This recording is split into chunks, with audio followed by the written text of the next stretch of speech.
This is Larry Larson. Welcome to On Stage. Today, the world of Lord Byron. And we welcome to our studios today folks from the Aris Theater. We have Winslow Thomas coming in, and Winslow, one of the founders. One of the founders.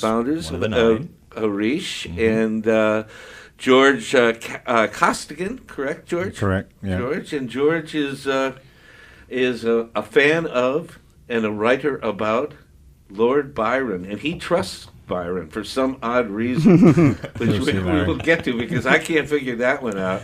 And directing the play, and just happened to be husband and wife. Just so happened, yeah. Julia North, they found their way across the pond. We did. All the way to Atlanta, Georgia. We want to welcome you here to the Voice of the Arts. Thank you. Very nice to be here. Well, let's talk about this particular project because it's very, very interesting. It's a one-man show, and you're portraying Lord Byron. Lord Byron. But first of all, I want to talk to George and say, why write about Byron? Because I'm an actor too, and somebody asked me to play him, and I did the research, and just my jaw just dropped open. Why had nobody told me this story in England? And the reason was obvious, because it was too rude to be told to school children, or I just wanted to dramatise it, because that's my Let me just kind of give folks kind of an idea or background of what we're talking about here. Long before rock and roll groups became sort of stars and noted for their behavior, some of it very wild, groupies, all of that business, Right. There were men like Byron, for one. I guess Casanova might be another famous one that we know of. And they almost had the identity, the same kind of identity in society, and Winslow's nodding his head, as our rock and roll gods have had since, the 50s, I guess, since Elvis and Mick Jagger, Jim Morrison, all the same vein. And they had the same sort of quality of kind of living life to the fullest. Now, how do you bring this story to the stage, George? He's come back from the dead. Oh. And you're in a room with him, and he's got a story to tell you, and opinions to share, and curiosity about your opinions. And who are you, and where do you fit? So there's audience you're actually addressing and talking to the audience? There is no fourth wall. I actually am able to walk through and go just about as far as I want into the audience. It's completely interactive. George has written a piece that is just spectacular in its scope and in the directions that it could be taken. We're taking one or two or three or four directions with it, and we think it's really going to catch on. We think people are going to be excited about it. I want to talk to Julia for just a minute here, directing this piece. Now, how did it evolve that you became involved in staging the play? Well, I knew that George wanted to write something about Byron, so I started to read an awful lot of stuff too, and got very transfixed by his letters, which are very immediate, very direct, and was struck by how modern he is, that the things he talks about are still issues that we struggle with today. What are some of those things? Sexuality, Capital hypocrisy. Democracy. Yes, capital punishment. He made his maiden speech in the House of Lords against capital punishment.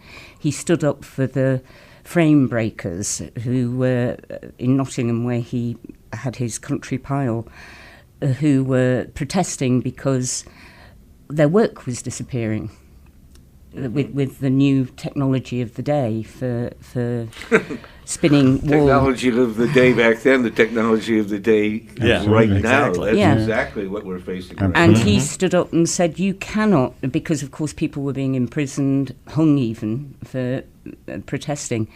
And he stood up and said, you cannot do this. You have to create work for people. If you're taking work away from them, what are they supposed to do? So he was really vibrant, and he fascinated me too. So I got involved with George well, he was writing, but I was editing, helping him. And we watched Billy Connolly one night.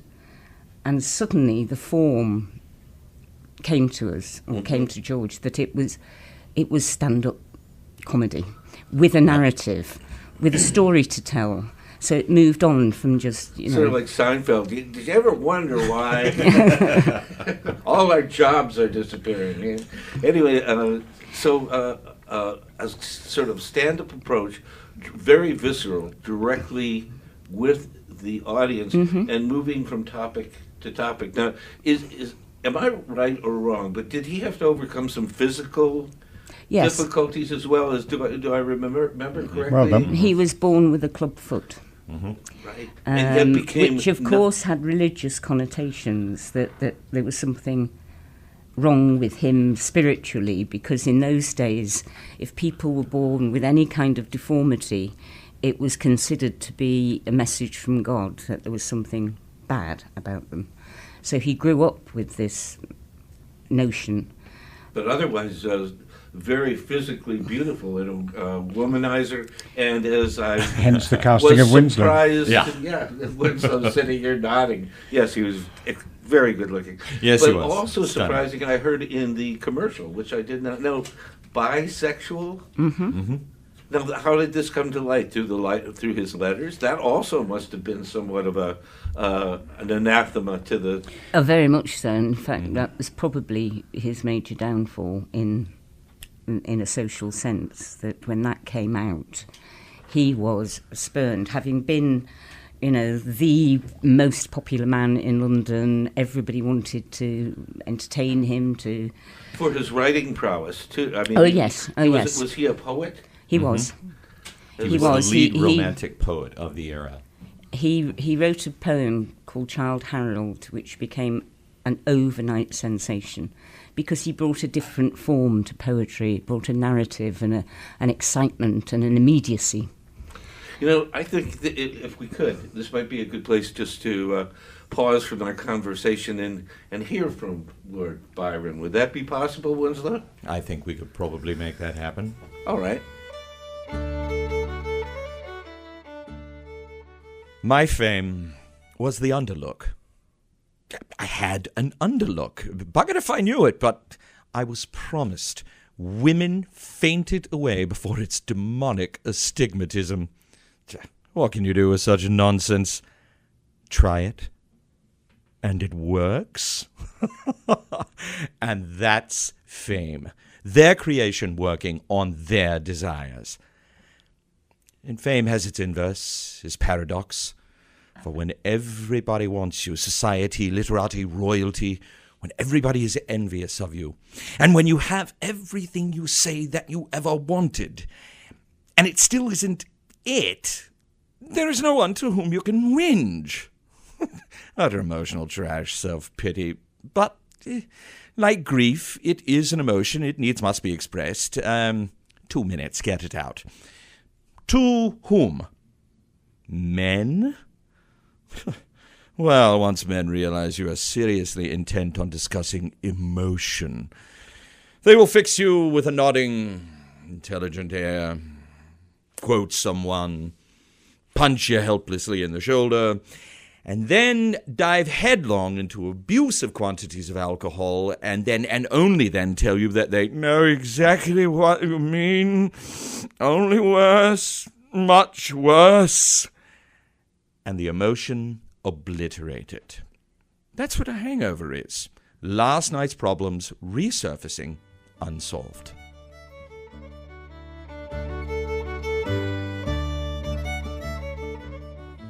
Winslow Thomas there with just an excerpt from an evening with a very, very interesting and dangerous man, Lord Byron. The play is Trust Byron. It's by George Costigan, directed by Julia North, who are both in the studio with us. Thank you, Winslow. Let's get to the nuts and bolts here.